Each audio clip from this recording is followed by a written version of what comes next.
Welcome back to the Elli-Yacht. Our last video that we did on which Starlink is best for a boat, well, it's a little outdated now because there is now a new option out there. The version 3 flat standard dish. The way we're going to go through this, we're going to look at the same 7 categories that we looked at before when we compared the high performance dish, the standard dish articulated now. It has a pole that comes out of it and points itself. And those 7 categories are? Number 1 is cost. Mm-hmm. Number 2, power consumption. Mm-hmm. 3, size. How big that is. Size matters. Size matters. 4, water resistance. 5, wind rating. 6, the install. And 7, in motion support. Yeah. So if this is a helpful video for you, don't forget to subscribe, or at least give it that like button. Helps us out a lot and makes the algorithm do all kinds of things where other people that are interested in these things just like you get to see these videos. But before we get into any of that, let's rip this thing open and see what we have on our hands. In 2019, we sold everything to realize our dream of living, working, and cruising full-time on our boat. I'm John, this is Carlin, and this is our home, the Elli-Yacht. All right, here we go.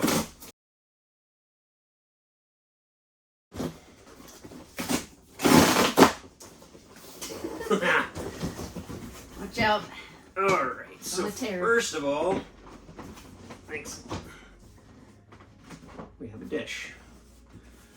Check this bad boy out. It has the quick start instructions, pretty straightforward. You just download the app on your phone, and it really walks you through the entire setup of this. But let's talk about this dish to begin with. So first of all, nice and tidy.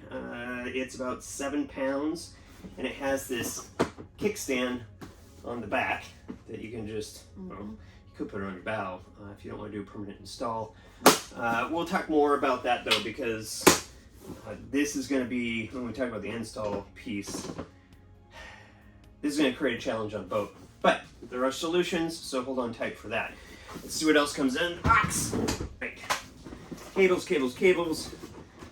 Power supply and a modem. So this is different than your standard, because your standard has, you want to hand me that. This is the modem on the standard, and this has a power supply in it, as well as being the modem and router. So this is separate. Here's your router. And a bit different? Yeah. And you have a separate power supply, much like the high performance. They separated these two. And then we have the cable that connects it and power cord for the whole thing. So real quick before we get into our 7 categories, some things that we're just going to observe right off the bat is this. If you pop open the back, there are 2 LAN connections here. When you look at the old router, which is still in production, I guess, the Gen 2 router, you'll notice that there's no connectors on this for your LAN. There's a dongle you can buy, but this is, it's super nice to have these natively on the back and not have to rely on Wi-Fi, although this one is Wi-Fi 6, the last generation, again, which is still shipping with the high performance one, as well as the standard articulated. That is a Wi-Fi 5. It has 3 antennas in it. This has 4 antennas in it. So we should expect that this router is going to last much longer because it is kind of the more future-proof version that's out there right now. Wi-Fi 6, there's not a lot of devices that use Wi-Fi 6 yet. There will be. Having that will be important. The other thing that I want to point out is this cable that connects to the dish and to the router is a standard RJ45. The cable that connects both the high performance and the standard articulated one are proprietary, and they're different from each other as well.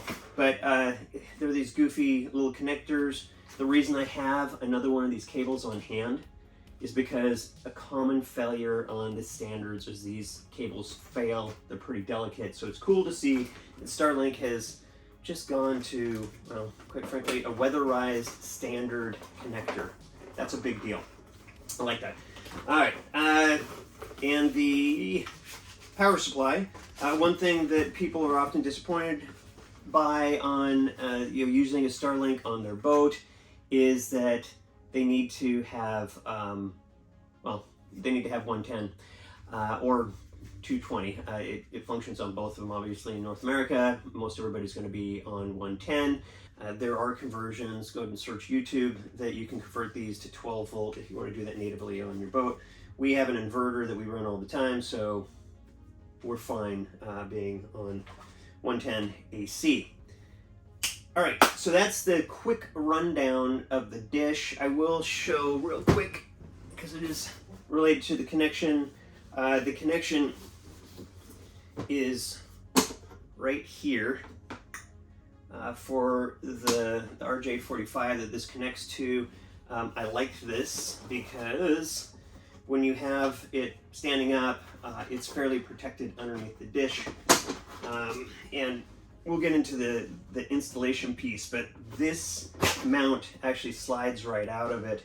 And then that's how they, you can buy other types of mounts that mount into this. When we talk about installation, this is going to be important, but it also I think has some downsides associated with it as well. So let's get into our list and rip through the comparison to the HP as well as the articulated antenna that's standard as well, and then we'll give you our recommendation on which one we think is the best. Spoiler alert, if you just want our opinion right up front, I would say get this dish before I spend the money on the high performance or fart around with having to convert a standard articulated into a flat mount. All right, so here we go. Number one. Cost. The thing is $599. Right now, like I said, it's invitation only, but you should expect that this is going to be available. Today is December 30th. I checked the website today. It's still not, well, it's listed on the website. It's not available for just being able to purchase it. It's still the standard articulated one is the only one under standard, but I would expect that any day you're going to see this dish available online. So how does that match up? The high performance one is $2,500. The standard articulated one is $599 as well.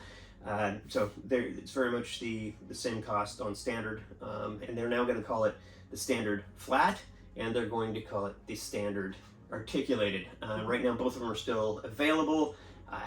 I assume that shortly you're going to see the articulated one being phased out, and this will be the only option. So what's our next category? Power consumption. Power consumption. All right, so the standard articulated one is, to just give you context, is about 50 to 75 watts.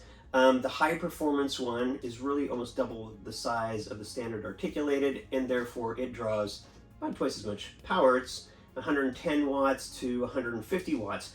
A lot of people that are on a power budget, I'm going to call it, don't have a lot of battery depth, or they don't run an inverter all the time. That can be a hit for them, right? So that's something to put into consideration.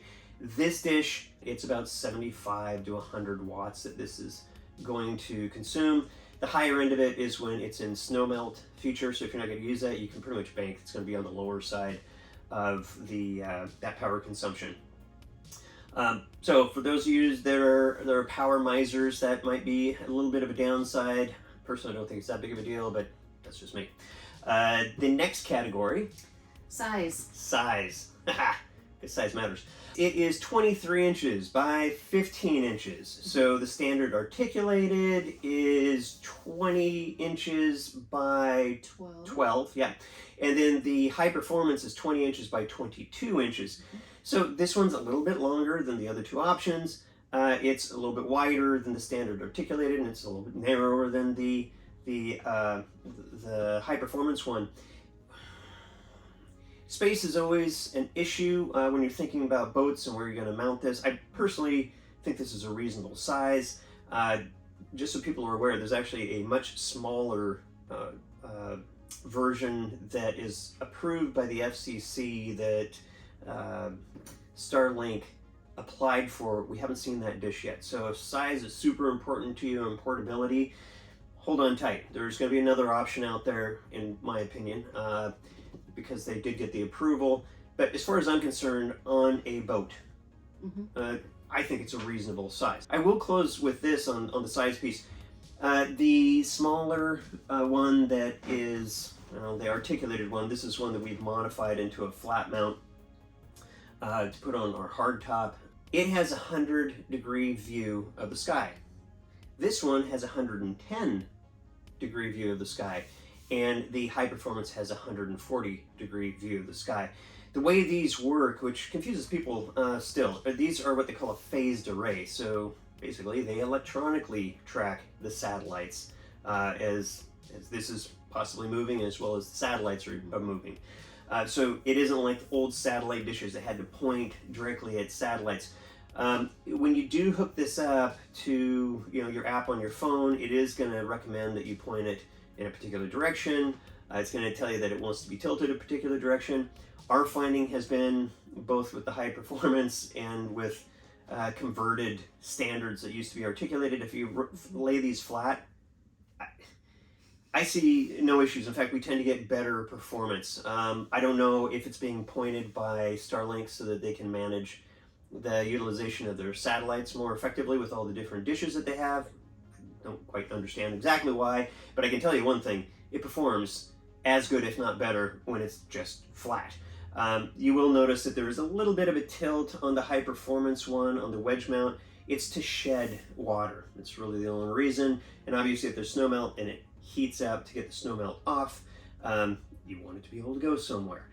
These are affected by rain. That's one thing you'll hear from some people when they talk about performance or dropouts. Rain will affect these. So having it able to shed and having a tilt to it. And hail. Yes. Next category is water resistant. Water resistance. This is an interesting one. So the standard articulated one that has a pole sticking out of the back of it, it's not shocking that it's like an IP54, which it can get wet. Obviously these things are outdoors, but if it takes a direct stream, you're gonna get water inside the dish, like up underneath where the pole is. The high performance, surprisingly, is an IP56, which means it can get splashed. But again, it is not a watertight device. This particular is an IP67, which, believe it or not, means you can actually submerge it. So clearly better than the other two options that are out there as far as being water resistant. Next category, wind rating. All right, here's the interesting part. So the high performance one, which we have one on our hard top, is rated to 174 miles an hour wind rating. That's impressive. And if you're in Florida. Yeah, that would be a big deal. When I look at the mount, I think this is all about the mount. I don't think it's about the device. So when you look at the wind speed rating on the standard articulated, yeah, it's on a on a pole, and it has motors that articulate it, so they're going to break if you put too much stress on those motors. So when it has a 60-mile-an-hour wind rating on that one, I get it. It's a limitation of the hardware. When you look at this one, the wind rating is 60 miles an hour, which is kind of surprising because, well, there's nothing that I can see that would break with a higher wind speed until you look at the mount. And the mount, as you saw earlier, it just unsnaps. There we go. From the bottom of this. So if you had winds over 60 miles an hour that hit this thing just right, I could see where this thing would basically come off of its mount. But I think that's something that could be solved pretty easily. Probably just put a bead of 5200, which is the devil's glue, right? And if we put that on there, this thing isn't going to go anywhere. In fact, probably to the detriment where you're not going to get the mount off. But I'm not as sweaty about that. I believe that that's where that lower wind rating comes from versus the high performance dish. So neither here nor there, but that's what the wind rating is. What's our next category? Install. I guess that's a timely one. So, like I was saying, because of this kickstand on the back of this, you could put this on your bow or somewhere flat and point it the direction that they recommend. On boats, especially if you're on the hook, anchored out, your boat is constantly changing position. So it being flat, our experience has been, again, if it's on a flat surface, it performs the best. So for mounting on this, at least right now, the options are fairly limited. It's taking a bit of creativity from people. You could probably go through, you could drill this mount out, screw it down to the top of your boat, and fix these two together, and you'd have a mount. That's one way to do it. The other one is Starlink does have a pole mount, and my initial thought was we would just it's basically rated for a 2-inch pipe down to 1 1/4 inch, and I was just going to get a stainless steel piece of a pipe and a mount, and we'd put this on our hard top, and I would screw this down. But the more I look at this, I'm not going to do that. It's just, well, it's not going to look very elegant. I don't think it's very, it's a single point of contact and single point of failure, so that's not going to happen. I am excited that there is a gentleman, Tim Ray, that is building a mount for this that is called the Trio mount. It's on the way right now, so hopefully our next video we'll be able to show you that and do a review on that mount. But that is going to have 4 points that can be drilled and bolted to our hardtop, much like the wedge mount on the high performance one. It also has provisions that you could put suction cups, much like we have on this particular dish, the standard dish that we modified to be flat. So that's kind of some of the thinking around the installation side. We'll do another video though, where we get more into the nitty-gritty of that. No matter what you do, you're definitely going to want to buy a clamshell to run the cable through, however you mount this on your boat. So that doesn't come with this. The high performance one actually comes with this, but you're going to have to buy that separately if you're going to mount this. I'll put a link down below. Yeah, so put that on your list. All right. Last one is in-motion support. Okay, that's a good one. In-motion support, frankly, has less to do with the hardware nowadays. It used to be the hardware that you purchased was attached to a specific plan, but that's all really changed. We have a video that we'll put a link to up here about which plan is best for a boat. But this does support in-motion. So that about wraps it up on the V3 dish. Just looking at it, because I'm laying eyes on it for the first time, just like all of you are, I do notice that there is a bit of a gap at the corners of this. Because it's IP67, I'm sure there's a tight seal, but I would say that that is not super impressive. I would like to see yeah, tighter on the corners. Yeah, but We'll find out. We'll find out all about it. And again, these are one of the early release items, so it'll be interesting to see if those types of things get tidied up, or if the seal is just so strong on it. That's how they're going to design them for the foreseeable future. But in summary, I would say when I look at all 7 of those categories, this is the version that I would get given the choice today. I think it's tidier, it has a good view of the sky, the power consumption, well, a little bit more than the last one. Yeah, you get what you pay for, and you yeah, I think this is a nice option. This is definitely what we'll be going with going forward. Hope this was valuable. Have a good New Year's, and we hope to see you next week. Peace.